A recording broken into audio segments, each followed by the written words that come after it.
Nakaharap tayo sa problemang malaki. Nakaharap ang Pilipinas sa napalaking problema na dapat pagkakaisa, dapat magtulungan. Ayun, tanggapin na kung ano yung nangyari sa buhay mo, dapat tumulong ka na lang. Hindi yung dapat makikihalo pa tayo sa gulo. At kung meron kang sapat na logistics, itulong mo. Kinakailangan itulong. Kasi ganun din ang mangyayari sa atin eh. But anyway, palakpakan natin si Kong Dad Domingo.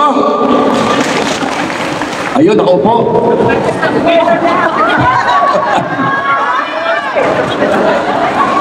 Alam ka dito. Ando si Kong Dad. Nakita mo si Kong Dad? Yan. Kong Dad, tayo ka. Kong Dad. Tayo ka, Kong Dad. Yan, si Kong Dad. Diba? Sabi ko sa inyo eh. Yun po yun. Hello first, ang ating mananatiling mayor. Alam niyo po, laging iniintriga itong babaeng ito eh. Talagang iniintriga. Alam niyo, sa totoo lang, ito pag malapit na eleksyon talaga, ang daming batuhan, ang daming inggit, ang daming siraan. Ewan ko ba? Hindi ko maintindihan. So palakpakan po natin, Mayor Lem Faustino. Ayan. At syempre, ang legendary politician at mananatiling vice mayor, ito, iniintriga rin to. Kesyo tanggalin na raw, patagal na raw. Ayan, lakas-lakas pa ni Vice. Ito mo itsura, oh. Ilan taon ka na ba, Vice? 19. Bukita nyo na. Energetic man, maraming natutulungan po yan. Vice Mayor Sharon Candelaria, palapakan po natin. At syempre, kapiling natin ang buong sanggunian. Ayan po ng Lem SAR team. Palapakan po natin, Consiel Mar Torres. Yes. Kita nyo na, sexy. Consiel Agnes Pangan. Kita nyo na ha. Sexy din. Grabe. Consiel Jojo Pagtanganan. Uy, Jojo. Ayun. And the beautiful, Consiel Lucy Checo. Diba? And Consiel Carlo Candelaria. Where's Carlo? Wala. Consiel Bailey Branyola. Palakpakan po natin. Ayun. Consiel Jem de la Cruz. At Consiel Nino Torres ng isang malakas na palakpak. Yan. Magaganda naman ang ginagawa ng mga ito eh. And of course, nagpapasalamat tayo sa ating mga nagagandahang mga guro. Ayan. Pwede po bang palakpakan nyo inyong mga sarili, mga guro at mga buhay na bayani? Ng ating bayan Kalumpit, ng ating lalawigan ng Bulacan. At siyempre, sa pangunguna ng ating District Supervisor, Gilbert Agapito, palakpakan po natin. Yes, sir. Itong si Sir Gilbert ay lagi natin nagkikita yan eh. Si District Supervisor din, si Alexander Cruz, palakpakan po natin. Yan. At syempre po, ang ating mga principal, palakpakan po natin ang ating mga principal po natin. Mga assistant principal, palakpakan din po natin. School heads, mga guru natin. So anyway, magandang umaga po sa kanilang lahat. So ito po, tawag dito. Yung sinabi ni Alex kanina, at yung sinabi ko ni Alex kanina, mga problem to solve and yung solution to the problem, which is yung sinasabi ko, nakaharap tayo sa problema. Unang-una dito yung nangyayari sa atin about environment. Di po ba, mga minamahal kong guro, yung environment na nangyayari sa atin, not only in Bulacan naman di ba? Not only in Bulacan, but the whole Philippines, kung saan bumabaha. But not only in Philippines, but the whole world. Nakita naman nyo yung climate change. Di po ba? So ngayon, inapruban natin ng Provincial Development Council yung pina-apruban ng NEDA regarding sa budget at pagpasok dyan sa region. At sa national government, yung pag-aaral regarding sa climate change, yung pagbabago ng panahon. Yan po yan. So, yan po yung inapruban ng ating Development Council nung isang araw. And I am the chairman of the PDC Full Council meeting at para ito ay ma-approve na sa 500 barangay, the whole Philippines, from mula doon sa norte hanggang dito sa Mindanao. Yan po yan. Well, ito naman sa atin, yung problem to solve, yung ating solution to the problem regarding the flooding, ito po yung the solution mula sa upstream and sa low stream, sa downstream. So, kailangan po natin ito. Meron na po tayong dalawa. Ano po? Bali, actually, tatlo na po ang nakaabang na rito. Pero yung dalawa, yung isa ginagawa na. Ito po yung tinatawag na water additional dam. The man-made dam doon po sa upstream. Kasi po pag tag-ulan, napakalakas ng tubig sa kabundukan. Diyan po nanggagaling ang maraming tubig sa kabundukan pag umuulan na. Pupunta ngayon sa mga dam, papunta sa last dam natin, which is the Bayabas Dam. Dito sa inyo, lahat po tayo talaga, dito sa inyo maraming pinanggagalingan ng baha. Galing ng Pampanga, galing dito sa Bustos Dam, ano po, at siyempre galing din doon sa kalangitan ng ulan, at galing din sa high tide. Kaya po yan. So ano ba yung mga solution dito? Well, yung sinasabi kong dalawang solution muna tayo dito, hindi po ito agad matatanggal, ha? Kasi matagal po itong gagawin. Ito po yung Bayabas Dam. Yan. Hindi po sinigang na Bayabas to, ha? Bayabas Dam. Okay? Ano ba yung Bayabas Dam? Ito po kasi yan. Ito pagkakasunod-sunod yan kasi. Angat, Ipo, and then Bustos Dam. Ang pinakahuli dyan, Bustos Dam. Okay?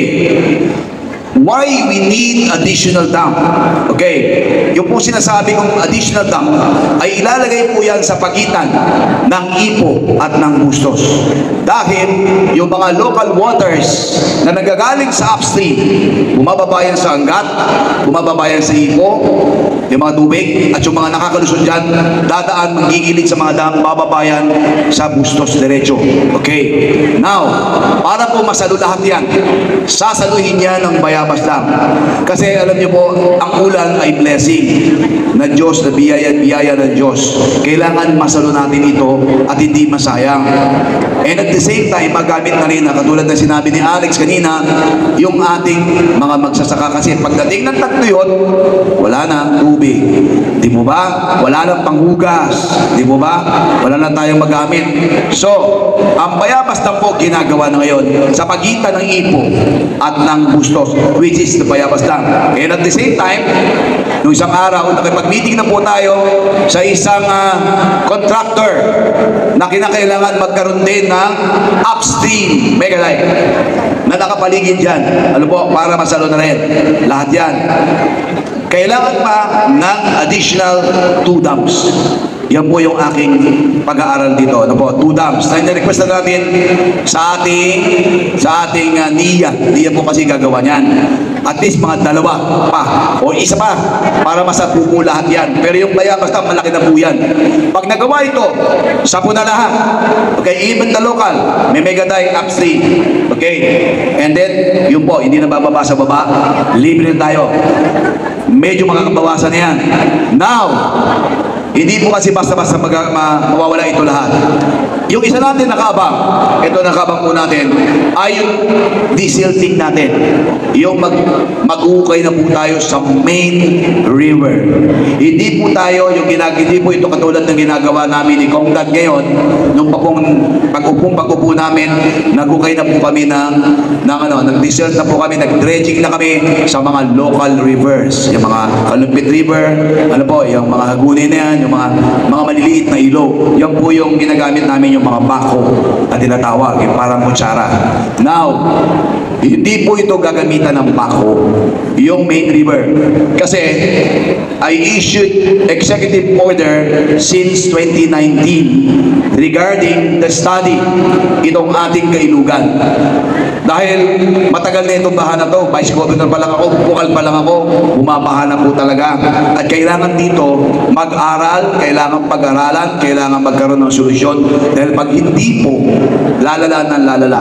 Ano po? So nag-issue tayo ng executive order ng 2019, tapos pinag-aralan ng TCSC company at nag-report sa akin ng TCSC company noong 2022 at 2023. Sinabi nila, ang bunganga ng ilog natin, the main river, ay very silted na. Parado na.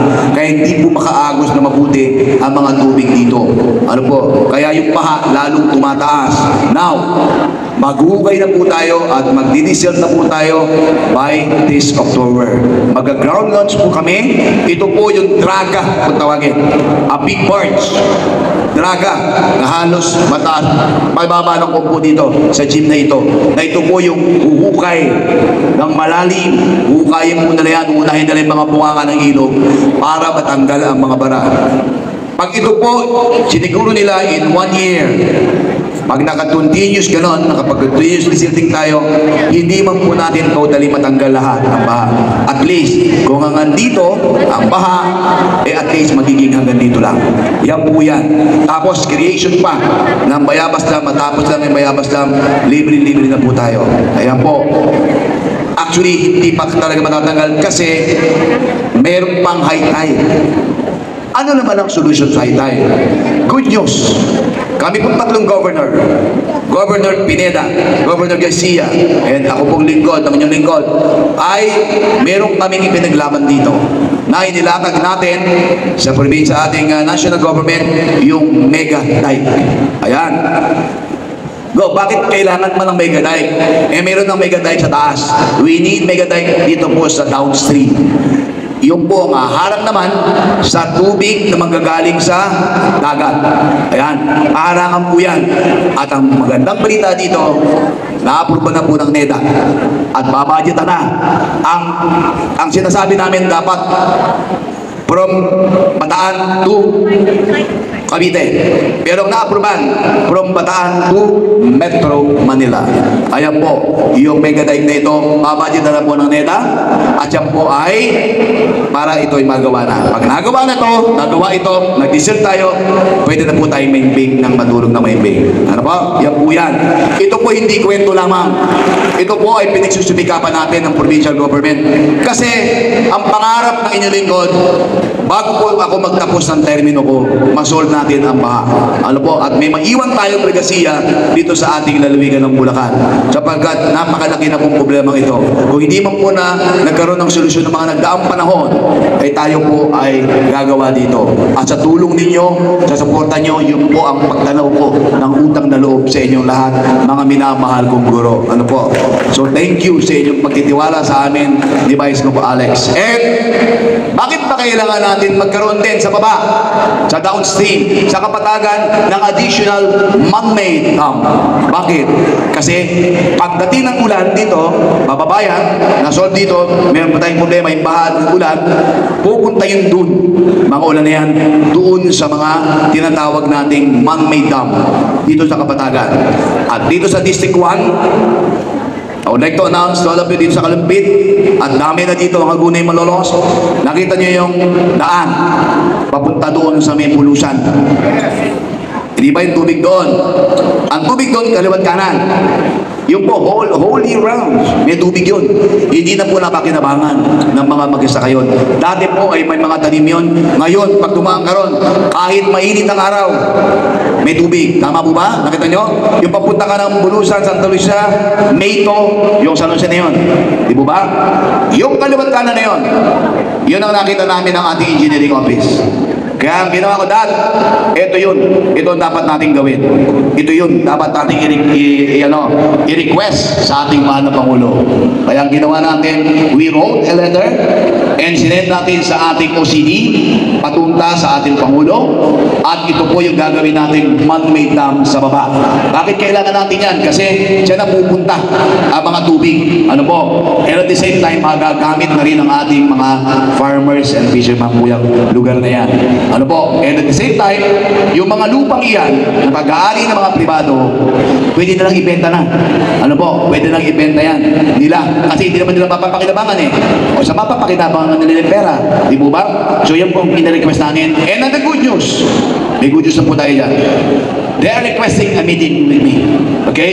Ang ating national government, ang regional, para doon sa gagawin nating man-made reservoir. Ayan po yan. Well, yan po yung mga dapat natin gawin ngayon dito at hindi po ito kwento. Ito po ay nakaabang na lahat at itong paggagawa natin ng pag-create natin ng man-made water reservoir ay nakaabang na rin po. Mag-meeting po kami. Hindi ko lang po sila maasikaso kasi nagsabay-sabay, may Teachers Day, tapos nagkaroon pa ng yung magpapiling ka, yan po yan. So by the next week, mamimit ko na po sila. And na totoo lang po ay, well, kailangan natin talaga ang mga solusyon na ito para po talaga masolve natin ang mga problemang dapat nating kaharapin. Ayan po yan. So pag ito po ay nagawa natin na lang, wala na po tayong problema sa mga darating na panahon. Ipagdasal po natin mga minamahal kong guro. At sa totoo lang po, nandiyan ang provincial government, nakaalalay sa inyo, mga minamahal naming mga guro na talaga malaki po utang namin, loob namin sa inyo. Lahat naman po tayo nagdaan dyan sa tinatawag na edukasyon. Kayo kasi ay nagbibigay ng edukasyon sa mga henerasyon ngayon, mga malataas na edukasyon. And speaking of basura, ito po, speaking of basura, nagpa-meeting na po ang Kalangitan Landfill. Ano ba yung Kalangitan Landfill? Ito pong Kalangitan Landfill located in Metro Clark. Diyan po tayo nagtatapon ng basura. Ang Bulacan, siyam na lalawigan ang nagtatapon ng basura sa Kalangitan Landfill. Pag ito nagsara, problema pong malaki ito. Pero nagpapaalam na sila. Natapos na po ang kontrata nila. Maghihintay pa tayo. Kaya for the meantime, kalapit po natin ang ating basura, ayusin po na natin at iwasan po natin itong maitapon sa iba. But, huwag po tayong mag-worry dahil kinausap na ng provincial government, ang inyong lingkod, na magtatayo na po tayo ng waste to energy, ang lalawigan ng Bulacan. Okay? Para makater na natin, ano po, ang mga basura natin. Mahirap mag-segregate. Although this is a law. But, siyempre, mga poorest of the poor, mga ma'am, hindi po talaga kaya mag-segregate because sa isang araw, 3 supot ang kailangan mo. Tama? Mali. Paano kung ang sweldo mo lang ay ganito, meron ka pang 5 anak, tapos doon sa 5 anak na yun, bibigyan mo ng paon, bibigyan mo ng pagkain, lahat, tuition fee pa. Paano ka pa makakaano ng supot? So, isa pa rin po sa gastos yan. Kaya, para po naman ma-save natin at maayos natin ang basura, ito na po yan. Magtatayo po tayo ng waste to energy located po sa isang bayan sa District 3. Hindi ko po muna i-announce, pero alam ko na kung saan lugar. Kasi alam niyo po, nung nagpa-meeting naman ako sa mga disaster, municipal and city disaster, nagbigay po ako ng mandato regarding sa lectures and orientation sa mga tao. Kasi pag sinabing basura, ay, di-dismiss nila. Itatayo sa atin ang basura. Dito pa rin nilalagay yung landfill, dito nilalagay yung waste energy. Baba mo tayo, mangangamoy yan. No. Iba po ang waste energy. Tingnan nyo po sa Facebook yung Singapore Waste Management Solution nila. Nandoon po, makikita po yan. So yung pong binigay kong mandato muna na sa mga disaster, sa mga mayors, sa mga barangay na kinakailangan ay magkaroon ng orientation, magkaroon ng lecture sa bawat barangay para spread the news sa mga poorest of the poor, sa mga lahat ng Bulakeños na ma-orient sila pag nagtayo na ng mga waste to energy. Kasi may mga pick-up point po yan. May mga pick-up point. Ano po, na doon kukunin at ilalagay po sa waste to energy. And at the same time, pagtugon din sa ating baha, I issued executive order regarding sa mga magtatayo po ng mga development sa buong Bulacan, mapa-subdivision, mapa-anong development. Sa totoo lang po, kailangan meron silang water impounding facility. Alam mo, dapat malalaki. May mga sizes po kami na dapat gawin nila. Kasi we need to take care ang ating mga irrigation, ang ating mga kanal, para hindi po binabaha. Yan po yan. Para protection din sa ating mga eskwelahan na mga binabaha. Yan po yan. So anyway, yan po yung mga solution. Marami po tayong na dapat gawin. And makikita nyo yung aming ano sa t-shirt, inilagay natin for campaign. Yan po yung nakalagay, level up. Level up the service. We need to level up our service, mga minamahal kong guro. Yan po yan. So for the meantime, yung inyong mga eskwela, ay alam ko naman, tinuturo nyo to. Gusto ko lang pong palalahanan, i-orient natin yung mga bata regarding sa basura. Alam ko, ginagawa nyo na yan, para po paglaki nila, alam nila kung paano ito kalapit lahat. Basta kayo ang kaagapay namin, kayo ang katuwang namin, kayo ang kailangan namin, mga minamahal kong guro. But anyway, ang ating provincial government naman po ay magpapatawag din kami pangkalahatan. Hinihintay lang po namin magawa yung gym. Ano po, yung gym dyan sa Kapitolyo kasi ginagawa po yung gym natin. Para sa Teachers Day, together with, ganoon din po, sinabay na namin ang early Christmas para sa mga teachers. Ayun. Okay po? So anyway, yun po, okay na yung 50 pesos sa 50,000 sa inyo. Sapat na yun. Yan po